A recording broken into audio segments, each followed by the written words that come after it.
my ringtone on behalf of the 5-time world champion Dallas Cowboys. Anyway, I don't even think these current players know that we are a 5-time world champion.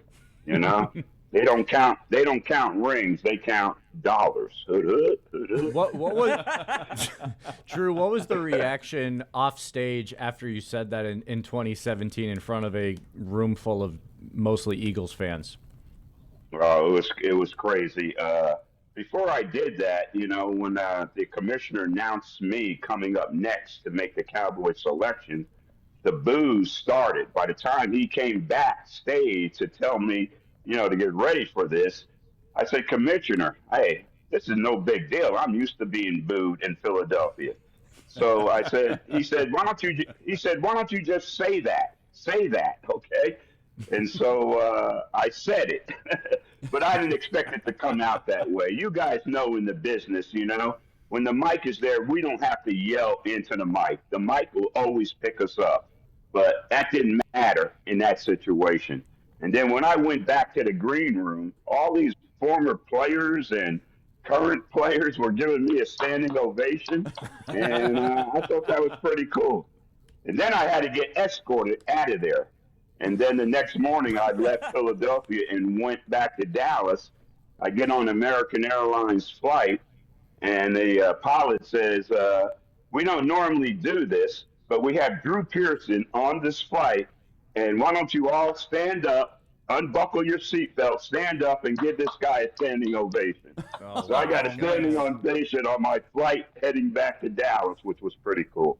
So did they have Secret Service for you to get out of Philadelphia? How did that work? How did they escort you out of the building? Yeah, you're laughing, but I had, after the announcement, I had escort take me to my room, and I was hungry. I wanted to go out and get something to eat or have a drink or something. They said, no, you stay in this room, and they had that guy, that escort or that security guy in front of my door the whole night, and then it was time for me to get up to go to the airport. That security guy was there and escorted me right to the airport, right to my gate. And again, I got that standing ovation, which was pretty cool. So a guy that never got drafted is now known for the draft. It was an all-time moment. Have you workshopped at all what you may have coming in Pittsburgh? I know you don't want to give away the farm here, but you mentioned Dorsett. Have you guys schemed at all with this? Is there something you guys are doing in concert?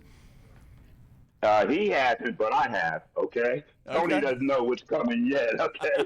But we're going to have something hopefully a little unique. Tony's from Hopewell High School, Aliquippa, went to Pitt. And the one question I have for Tony is, growing up, I know you weren't a Cowboys fan, all right? So this is your opportunity to admit to the whole world that growing up you were a Pittsburgh Steelers fan, and the blessing is that you didn't get drafted by the Steelers. You end up getting drafted by the Dallas Cowboys.